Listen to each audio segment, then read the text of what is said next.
Hello and welcome. My guest today is Sara, who had an interesting paranormal experience that she believes is extraterrestrial contact. And today she's going to share that with us.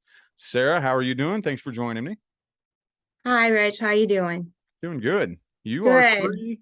You are free to just start at whatever point is most relevant to the story and take it from there. Okay. Well, first, maybe I'll start at the very beginning. I had a Catholic upbringing. So, when I was like 3 or 4 years old, I had another baptism. So I think it was because um, I was talking to, I would use stuffed animals and dolls like everybody else would, but then there would be other beings in the room. So that was kind of my upbringing was really heavily religious and strict and not very accepting of some of the what I consider now to be gifts, but for most of my life have not been gifts. Um, like when we went through Stations of the Cross, that was really difficult for me. That three of us were at the end of the Stations of the Cross, just bawling our eyes out, and we got sent to the principal's office for it. So, First Communion. The reason why I don't like bacon is because I thought we were actually going to eat, you know, for the No. first communion. Yeah. Yeah. Yeah. So I was terrified. And of course, you don't talk about that stuff. You don't ask the questions. So I thought, how am I going to do this? This is not okay with my system. So I thought, well, I'll just chew on some bacon and, just get used to it. So to this day, I do not like bacon. Hmm. So that was kind of to give you an idea of how strict and how not okay it was to ask questions, not okay to see anything, hear anything, all that other good stuff. So, fast forward a little bit to high school, kind of started playing around, researching other religions, other ways of life, other things and whatnot. And ET wasn't really a thing for me, but I just wanted to see what was out there. And for the most part, I had to hide everything from my parents. So, um, when I would get what you would call maybe downloads, I think they call it, I couldn't talk about those things. I couldn't tell anybody. And I just thought that maybe there was something wrong with me. And so I suppressed it for pretty much most of my life, and just tried to almost like twist it in a way where I could still receive the information and use it somewhat in my life. So it's like I try to download from the universe and then bring it into the physical. So things make sense for me. So I don't feel like I have to suppress it as much. Hence, you know. So I feel like it's more of a kind of a real huge transformation that I had to go through. Um, some people call it alchemy, some people call it evolution, some people call it whatever, but I had to unbind myself from a lot of concepts that I grew up with. And so when we're going through this, my reaction to it might offend some people because I didn't know what it was. I was scared of it. So basically when I was about 26 years old, 2007, 2008, I started doing like yoga classes and doing breath work and things like that. And my girlfriend and I, we kind of did that together, and we started getting into chakra work and whatnot. And I started kind of dabbling in like Sylvia Brown, and then there was another dude, crossing over guy, I don't remember his name. But I was like, oh, so I bought this book by Sylvia Brown. It was something about spirit guides, and I had no idea what it was. But I listened to the CD that was in the back of it um, before going to bed. And I don't remember what it said over the CD, but I did meet what you would consider to be like a spirit guide. And how it happened was, it was, you know, that scene in the Matrix where Morpheus is taking Neo through like the streets of New York, it almost looks like really busy, a lot of people. It was really, really similar to that. And there was a fountain in the background, like a big, huge cement fountain with giant, there was 3 angels all the way around it. And this was just overflowing. And I remember saying to myself inside my head while I was in this dream, like, wow, it is so busy and nobody is taking in this beautiful fountain. This is so weird. And so when I was like, okay, well, I'm here, I might as well go explore, I turned around and there was a giant green park bench type thing. And it was empty except for a man sitting in the middle of it. And he looked at me and he smiled. And I thought to myself, I want to stay right here basking in this man's smile for the rest of all eternity. It was total love, total acceptance, complete and utter just bliss washed over me. And I thought, okay, I guess I'm not going to go exploring. I'm going to stay right where I'm at and I'm not moving. I didn't want to leave. And then it's, you know, I'm like, oh my gosh, am I with the wrong man? What am I doing? What's happening to me? And so I woke up, I'm like, okay, I guess I'll just take that as it comes and, you know, live my life. But it was so profound. And it's so, like, I have a lot of prophetic dreams, I guess you could call them, but I've always tried to just push it away because I don't know what to do with them. And so when it came down to this dream, it was so vivid and so real. Everything, that emotion stuck with me, and it's almost like I couldn't move past it. It's like it had a grip on my soul and it wasn't going to let go. And so I thought to myself, what am I supposed to do with this? So I kept going, and my girlfriend comes into work that day and she says, hey, we're going to go up to the cities and sign up to take this weekend course where we're going to do some chakra work, is what she called it. And she was so insistent. She was helping me try to get my shift covered and do this and that and the other thing and take care of all my responsibilities for the weekend. So all we were going to do was go up to like probably like a 4-hour drive away and do this retreat thing for the weekend. And I thought, wow, okay, you're really insistent upon this. Okay, chakras, got it. Okay, really important. So we get there and it's not a chakra class. It's a mediumship class, which I was not very enthused about because I thought it was interesting. I thought it was cool. I didn't think I could do anything like that. And I'm like, okay, a weekend and like $300 shots, like, So we get in and she's working with us and telling us different things and different ways to kind of access things. She's like practicing with us, like, you know, here, hold this, somebody else's object, and then tell us about this. And then, you know, when you're doing this, you need to protect yourself this way and that way. And the other thing, I don't want to get into details, but so we're doing these things and we're going through the motions and whatever else, and it's working out okay. And I'm not really invested in it at this point. I'm like, what am I going to do with this?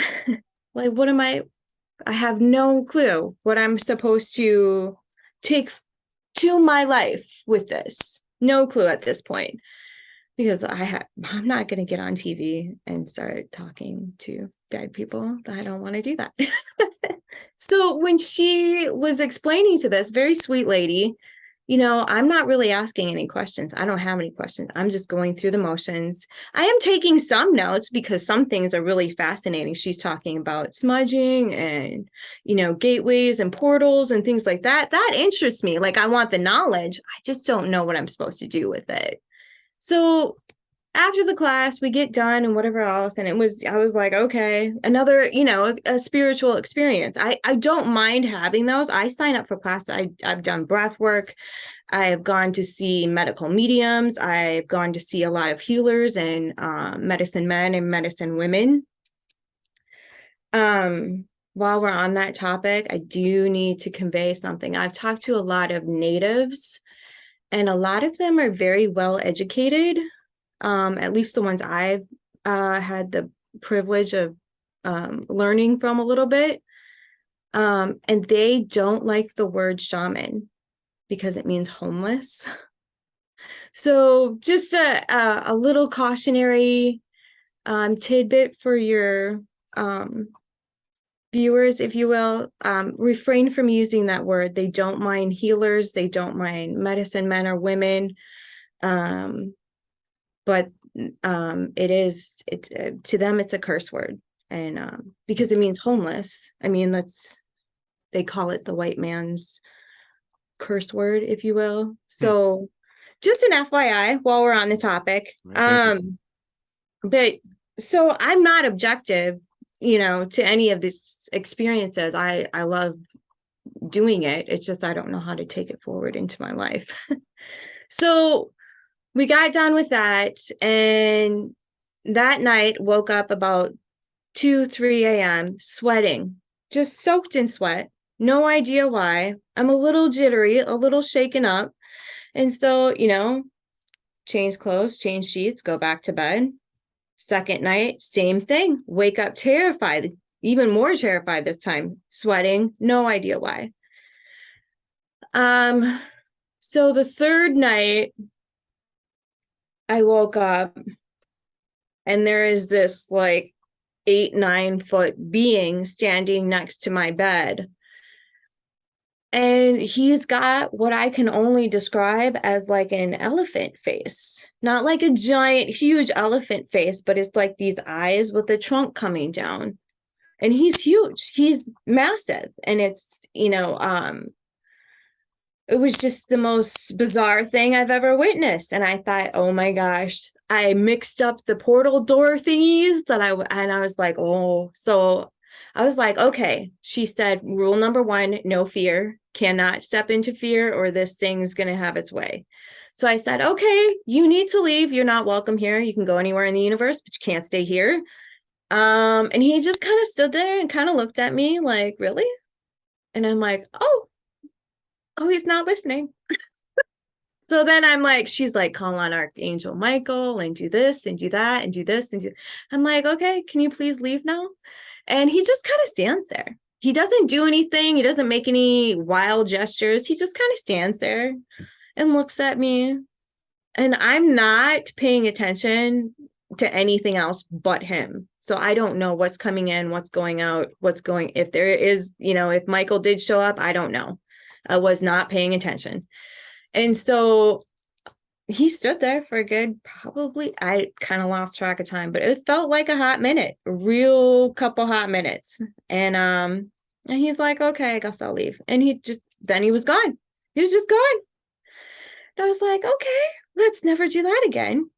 And I immediately got out of bed. I staged, did a crystal grid. I did everything under the sun because I didn't know what was going on. I had no idea what it was, why it was there. If it had the wrong address, I don't know. So, next night, I'm now in a dream that I am watching this little girl run, and she's upset. She's dressed all in white. She got a little white bunny with her, and she's upset, and she's running, and I'm just following her at this point. I was not in human form at that point. I'm not sure what I was. I was just in observational mode, and I was just watching her run. And I was following her, and she went into this white, it looked like an old farmhouse kind of out in the boonies, where there's land over here, and there's off in the distance, there's a tree line.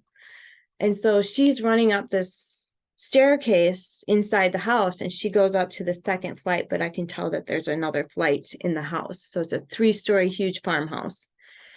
And second flight of stairs, she runs into the room off to the right, underneath the bed, and she stays there, and she's really upset and just crying. And I'm not a physical form at this point. So I'm just trying to just witness, hold space for her and see, what comes of it. And then I wake up. Second night, same thing, but there's more details. Like there's a little creek off by the tree line. And I just follow her up the stairs again. Third night, same thing. But this time there's like a tire swing kind of like around behind the house, that way off in the distance. And I'm thinking to myself, okay. And she does the same thing. She goes upstairs and crawls under her bed. And I thought, okay, I guess I'm just going to witness this. And then I think it was 3-4 nights, there was a werewolf track off in the distance somewhere. I couldn't see it, but I could hear it. And then on the way there, I'm starting to pick up, right behind her, there's blood dripping. And I'm like, what's going on? I'm not seeing anything on her. I'm not, there's blood, splatters of blood in the grass. And there's bushes in front of the house, and there were some on the bushes. And I'm looking at the girl. She's not hurt. Nothing's going on. And I follow her up the stairs again. But only this time, when she goes under the bed and gets settled, I am seeing everything through her eyes. Everything, like the grain on the hardwood floor, and and then she just closes her eyes and starts to cry, and I'm in her. I can't get out. I can't escape. I can't see anything. And so all of a sudden, I feel something grab my ankles and pull me down. And I woke up immediately, and the foot of the bed is like underneath my knees. And at this point, I am, about ready to leap out my skin. And so I turned all the lights in the house on. I lit every last candle I had. And to this day, I still hoard candles. But I got my crystals out. I saged. I just burned the sage all night long. That's all I did, was burn sage and smudge the house repeatedly. And I called my girlfriend the next day, and I said, okay. And of course I'm telling her all this because she's taken the mediumship classes with me. And I said, we need to do something else, because I think I mixed up the doors somehow, and I need to get it back. And so we went out. We actually called the lady who ran the class, and she walked us through, this is what you need to say. This is how you need to move your smudge. This is how you operate. And before you go to bed, drink some water.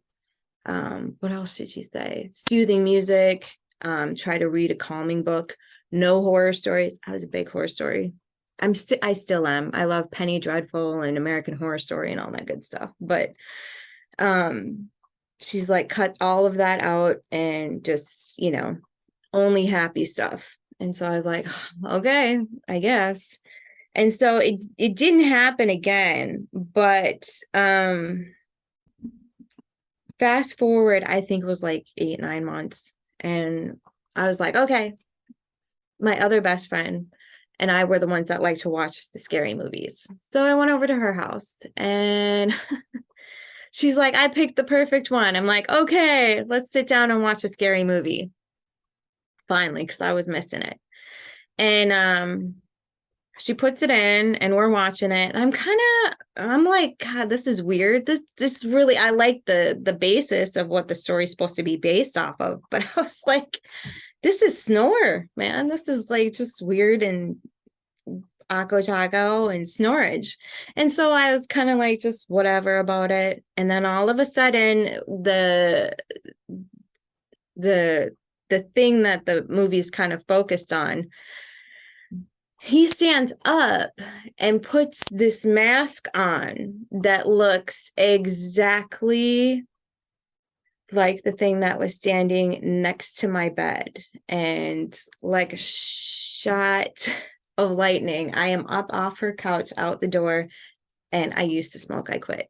but I was lighting a cigarette. And she's like, "Well, what happened? What are you doing? Are you okay?" And I'm like, "It's fine." Because at this point, this girlfriend, she doesn't know. I don't want to scare people, you know. And for most of my life, it's kind of been like, "You don't talk about this. It doesn't exist." Yada yada yada. And so I broke down and I told her exactly what happened. And, you know, naturally she's scared now too. So she goes in the house, pours me a shot of whiskey, and we're smoking cigarettes like left and right. And so I'm like, okay, at least we know what it is and I can do my homework. And so I did my homework on it. And I'm like, you know, he didn't do anything bad to me. He just stood there and stared at me. And so, you know, through the years, I haven't had a whole lot of processing to go through it. But I think what the lesson was is, you know, you think you know what fear is, but you really kind of don't. You know, and I think that's why this the second bout of it was with the little girl and um her traumatic experience. He's like, I think he was trying to show me what fear really was and what I was perceiving it to be, things I need to be afraid of and things I don't need to be afraid of.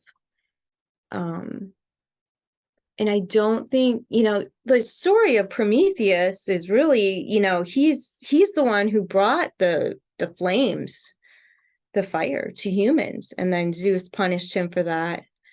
He snuck back and, you know, and then Zeus took it back away from us, and then he snuck back and then returned it to us again. So I think it's more of a and if you know anything about like the elements and their spiritual meanings, you know, fire is the symbol of spirit. So I think you know, that's kind of what I'm taking from it, is that like we don't need to be afraid of certain things that we are afraid of. And we need to understand that demonizing specific things probably is not in our own best interest. And that if you are in a state of fear or panic, go inside and ask yourself why, and try to understand, you know, breaking it down one by one. Because even in the movie, and I've watched it several times since then, because I got over it, obviously. But in the movie, he wasn't really, he was more upset, I think, that David, the robot guy, was created. I don't think he liked the idea of AI. And I actually researched this yesterday. The original script had a conversation with him in it saying that, you know, human beings were given this paradise and we are mean to each other. We go to war. We don't respect the earth, yada, yada, yada. And that's why so many ends have come. But I mean, it's all up for interpretation, I guess, like what you want to believe, how you want to take it. I'm not here to preach to anybody. I'm just telling you my experiences. But yeah, it's kind of the gist of it. I mean, I think I've had some experiences that have opened me up. I dated a gentleman who was kind of, he didn't want to tell me I was a witch because it would have scared me, because I didn't know. You know, I still kind of, you know, I wasn't practicing Christianity or Catholicism or anything, but I was still leery of anything outside of it. So he would just hold so much space. He was a Cancerian, by the way. He would hold so much space because you know, we'd kind of banter back and forth about different things.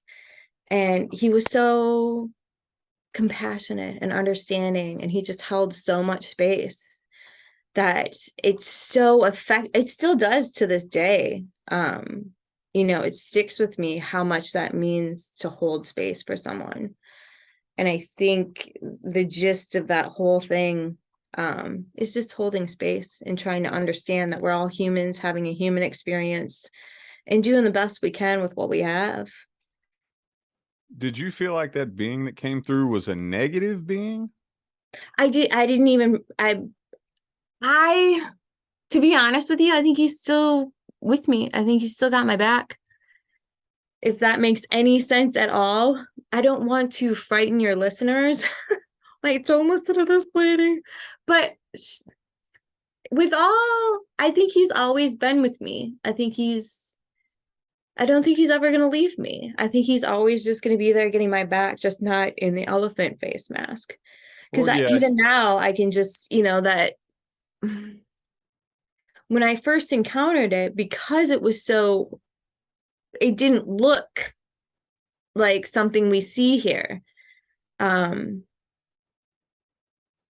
remember when I was a little girl, there was an airport that my brother, he used to travel a lot, so we went to pick him up at this airport a ways away, and it had like this goggly face elephant looking thing with, it's the old fashioned, like, airplanes when you got to go up in the airplane and you don't have any security as far as containing the air, so you got to have a breathing apparatus. It was one of those big huge with the thing coming out of its face, and I, even as a little girl, I was terrified of it.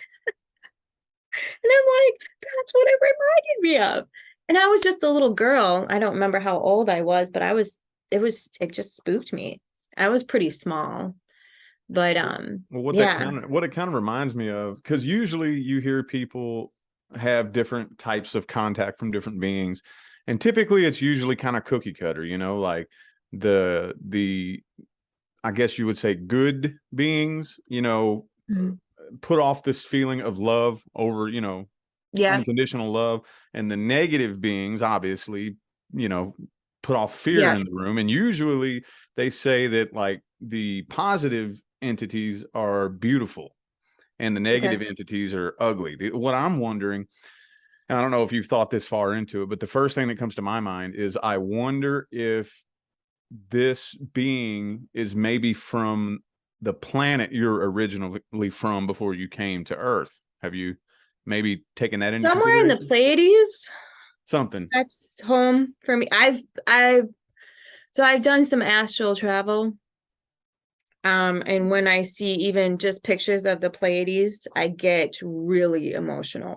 Really, like just even talking about it, I get really emotional. It's like that, I don't remember the word for it, but that's that longing for home, you Yeah. know, that you're not gonna find here. But yeah, that's definitely Pleiades. There's so many different planets there though, so who knows, you know, Yeah. Well, who I was, knows. you think maybe that being may be from somewhere in that part of the star system or whatever? Yes, yes, definitely. So I think what happened was the teacher was ready, the student wasn't. Does that make sense? Yeah. So just because something has been so ingrained in us that we're supposed to consider ugly or terrifying or be scared of, I think that has a lot to do with this. I I feel like it's more of like a tough love than it's not. How do I explain it? There's no words for it. What he was trying to instruct me into just changing my perspective on things, because Catholic, we like to demonize things. We like to demonize the unknown, the scary, exorcisms, things like that. I think we have a real big habit of doing that, and I think there's kind of this. And I'm not saying that there's not negative things out there at all. I'm not saying that at all. But I think when it comes down to it, I don't think everything needs to be taken that way. And if we just sit with ourselves and hold space for ourselves and our fear and just sift through those things, I think we might come up a little bit better.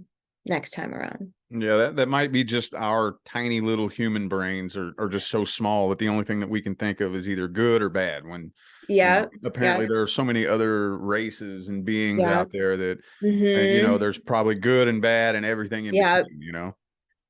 Um, and even then the lesson's still the same, right? Don't step into that fear. Don't let it hold you in that space. Say, you know what? I don't need to do that to myself, to the person, being, whatever it may be standing in front of me. Because whatever it is, I can face it. You know, I can, if had enough spiritual experiences, death doesn't bother you too much. Well, I'm a Scorpio stellium, so you live and die and live and die and live and die all in one lifetime. So I'm not really I'm not really scared of that, I guess you could say. Yeah, it's not really anything to be scared of. I was talking earlier today about, I don't know if you caught the video I uploaded talking about my actual near death experience, but I did catch that. yeah, the funny thing about it is looking back on it Yeah. scares the hell out of me. But when it was happening, there was no emotion at all, you know? Really? So that's the thing that still perplexes me, is that looking back on it from my human experience, if it was me there in human form, I would have been like, ah, but Yeah. in spirit form, when I'm over there, there was no thought, there was no fear, there was no nothing. I was just there. Yeah. So that's been something I've been trying to process through for several years Yeah. now. I don't know. This is the time of year to do it though, too. It's a good time of year to process. So when you can you attach yourself to that indifference one more time, or do you still just have your emotional human reaction to it? Well, yeah, Can you reach out and grab that? I think I have a very a human reaction to it whenever I think about it hard enough, because of the vibrational state that I was in back then was so low is an understatement. It was beyond low. I Yeah. was a chronic alcoholic, drinking up to, Yeah. half gallon of vodka a day, and just Mhm. very depressed, and just I can't even describe how low I was at that point. And Yeah. that was just so not me now. I've come up out of that and risen so far up away from that just thinking back on that, I'm like, oh my God, what was wrong with me? So Yeah. it's hard to imagine. And of course, too, I don't know if you've caught every interview that I put on this channel, but I've tried to watch as many as possible. Yeah. one lady mentioned that she thought that I might be a walk-in. And I was I was like, gonna ask you about that because I've heard of it, but I always thought walk-ins were like the ones like when you're in a lot of trauma, and like there's certain instances of your life you can't remember. That's what I thought a walk-in was, is when you're in the state of trauma, you're leaving your body as much as possible, and something else comes in, and that's why you don't have any memory of it because somebody else is there. yeah, So, I'm not 100% if there's like one blanket that covers every experience, but just basically, yeah, the gist of it is that, the one soul is just done and it leaves, and another one comes and takes its place. And I don't know, because I think most of my memories are wiped out from all that. I just remember a tiny little fraction. That's the story that I have. But it yeah. would make sense, because that from that point moving forward is when everything began to change for me. Oh, That okay. from that, I Okay. mean, if I can trace it back to one point, it was right there. And then that's when, after that, I went homeless. And that's when everything started that led Okay. me to where I am today. So I'm like, man, that would make sense. But I don't know. I have no idea. Yeah, I can't give you 100% answer either. And that's the beauty of it, right? We each get to have our own experience and bring it to the table. I love that. By the way, thank you for doing this. Oh my goodness. It's just relieving to hear other people's stories, and it's fascinating, it's intriguing, and it's really nice to like hear actual people talk about this, like not on some big weird TV screen, and like, they, had 80 hours of makeup and, been scripted a little bit. It's it's just so nice to be like real, and then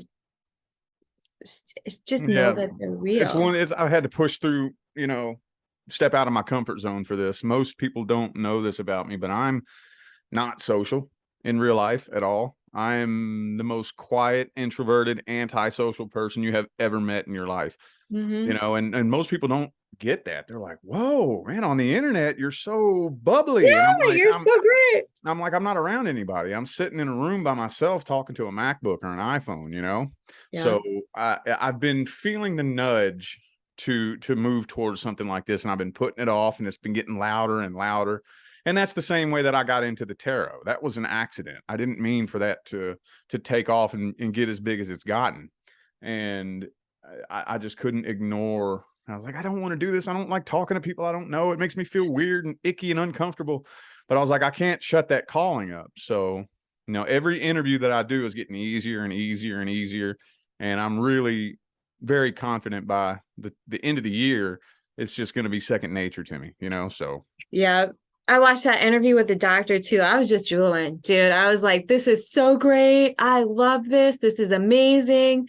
And then, like, even your first interview, she was so cool. She was just so cool. yeah. And oh man, I watched a lot of them. I guess I did. I think I binge watched. And then I'm like, okay, I gotta do some other stuff. Got stuff to do. But Yeah. like, you're definitely getting really good at this. And because there was few little like, oh, he's scared. Don't be Mhm. scared. Yeah. Yeah. Oh, there was a couple of them where I'm just sitting and shaking, because like human Mhm. interaction for me, I don't dig it, but I know that that's my next hurdle that I have to get over. And for the past 2 or 3 years, I've been thinking, well, maybe tomorrow. No, maybe tomorrow. Maybe tomorrow. And I just Yeah. avoid people. I avoid people. I stay to myself, and yeah, it's to the point now where I can't do that. I got to go ahead and push past that. Yeah. COVID lockdown came and I was like, oh, there's a God and he's madly in love with me. Because I was like, we don't have to do anything but stay home and eat cookies and make bread and heck yeah. Yeah, Yeah. it was nice. It was nice, but now we gotta get back. You know what's crazy is I put a sigil on I painted my wall. I painted the sigils on my wall. And about 2.5 hours later, Leah sent me an email and I was like, whoa, that's really quick. That's really, really, really, really quick. So yeah, it's working. And those energies are like, yeah, That's yeah, awesome. yeah. Well, anyway, before I wrap this up here, would you happen to have maybe one last positive message that you'd want to leave for the viewers? Heck yeah. So there's so much more than clear seeing, clear knowing, and clear hearing. There's also clear smelling, Hmm. and there's clear tasting, and there's clear feeling. So just so like, because when I was doing this, I didn't know. And so a lot of, even when you put the call out, I was like, oh, I have a weird story. Like, and I heard the first video you did, the first little like, hey, I'm interviewing people. And I'm like, oh, that's good for you, dude. Good for you. I got one, but I'm not gonna, no. People don't think that, like, oh, I have this ability or have that ability. I spent so many years shutting it down that when I finally got into researching it, you don't know till you know. So yeah, clear smelling, clear tasting, clear feeling. Not weird. It's a thing. Another thing is breath work. You cannot be in a state of anxiety and breathe correctly at the same time. 85% of people don't breathe correctly. So if you just about 10 times all the way down to the bottom of your diaphragm below your belly button, all the way, fill up all the way and push it out all the way 10 times. You cannot be in a state of anxiety and panic and be breathing correctly at the same time. Okay, so the trick is to catch yourself when you're getting scared and panicky, breathe deep all the way down.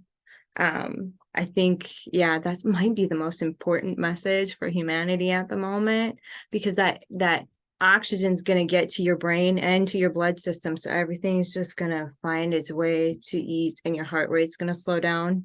Everything's going to get way, way more serene and calm, and you'll be able to think clearly instead of being in the mode.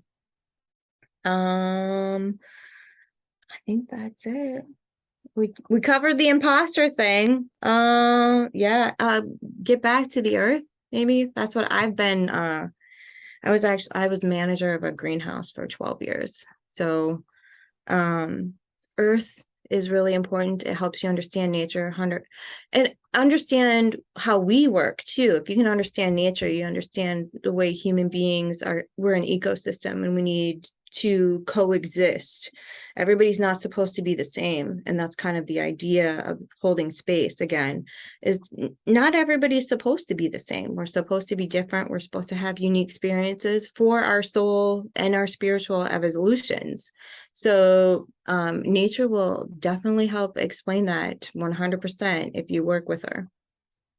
Other than that, thank you so much. And thank you to all the other people who spoke. You really helped me calm down when I was like, I don't know what to say. All right. Well, thank you very much for getting on here and sharing this. I greatly appreciate you. You have a good day, and I wish you the best. Thank you, you as well.